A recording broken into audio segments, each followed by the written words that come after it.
I was in Japan one time, and they were saying, soccer people pay from $22 to $2,300 just to be able to go out and lay up under those cherry trees. And I thought that blew my mind. Pay 2,000 something dollars to go lay up under a tree and see it bloom. But Japanese people are very earthy people. They are very spiritual, very earthy people, and they're some most serious listeners. Well, all of Asia. I mean, we played in some countries in Asia. I mean, Surabaya, where the people were just amazed to hear this music, and they listen to every note.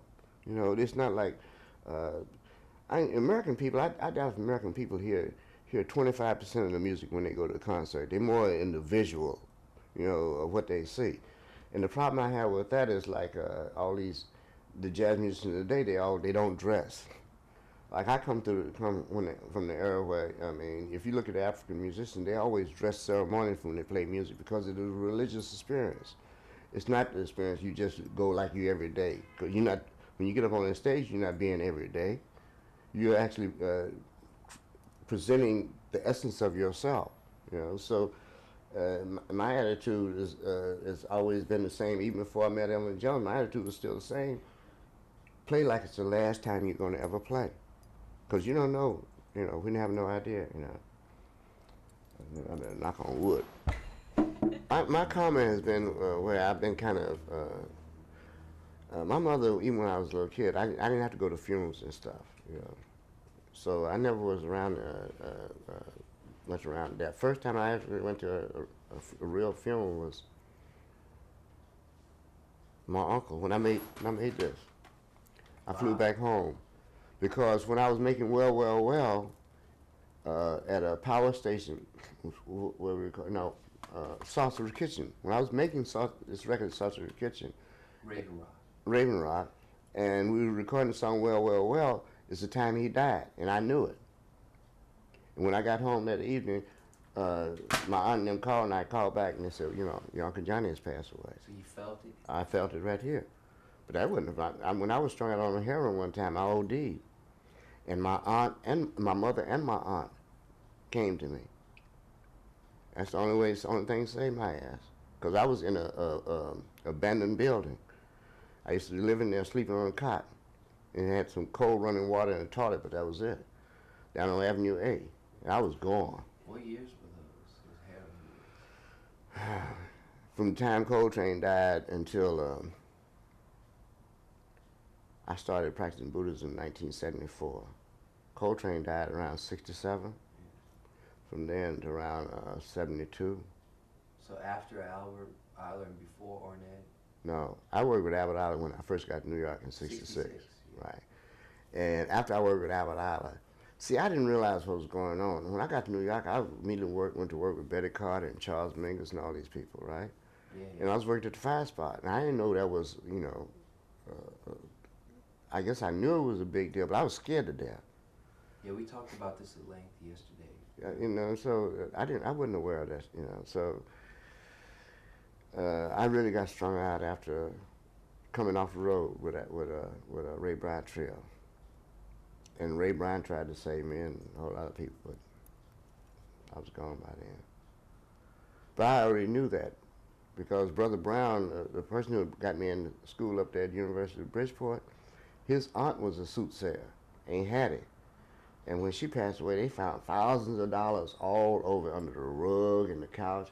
And she used to tell people used a lot of, I used to go up there and in fact, she told me one time I went up there and was mopping her kitchen, because when people do something nice for me, I always try to do something nice for them, something that, that maybe they couldn't do at that time. And she was an elderly lady, and she used to lay out in the couch in the living room.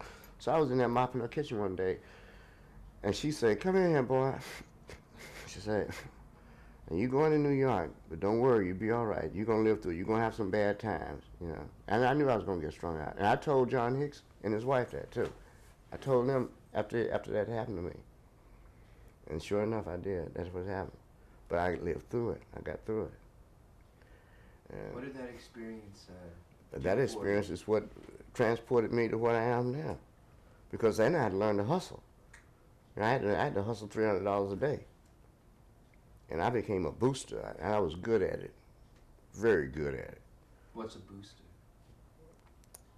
Uh, well, I designed. I came up when I was in Rikers Island. I came with this idea: if I took some clothes, took a safety pin, and take a jacket and put it inside the jacket, and close the sleeve up inside, take the line and put the, then I could roll up a pair of pants and stick it down there and roll up the sleeve, the suit jacket and stick it down, and I could bring out 2 suits, turn it over back like throw it in my shoulder and come out of the store. And I only was sold in boutiques, expensive boutiques up on the east side. And people used to take orders. I used to take orders from people. You can verify this information from a woman named Sissy, who Mickey Bass can tell you about. That's his cousin. I used to go steal stuff from them. In fact, another fellow named David, who was gay, had an antique shop down on Avenue A. He used to let me sleep in his place and use them antique mirrors for people to come there and try shit on. Because I could make the money. First time I went out, I think I stole a purse. And then I realized, why steal one purse? I could have stole 3 or 4. So I just started stealing them. Man, I was good at that. I made money like horse shit. I just made so much money. One time I went to my ex-wife, I went to her and took her to Bloomingdale and bought her a diamond ring and a short, it wasn't a mink jacket, but it was a fox. And I'd become a pimp in them days too. Not because I wanted to, by accident. And then I realized you didn't have to do nothing there. Just know where the good stuff was. And I knew, because my nickname uptown was Money. And I mean, I was, Paul Stewart, the clothing store. Man, I was sharp in the motherfucker. One time I was coming down the street and I ran into Sonny Chirac and his wife, Linda Chirac, and Beaver Harris. And I had on these leather pants. And they didn't believe it. They said, oh man, that's plastic. It was some bad motherfucking pants. I said, no man. You still got them? No. I never kept none. I mean, I'd wear that stuff until it got funky, and I'd go steal some more shit.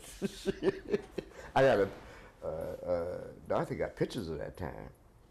Got plenty of pictures of that time when I was going through that shit, Because I used to break in an apartment in the daytime just to have somewhere to sleep,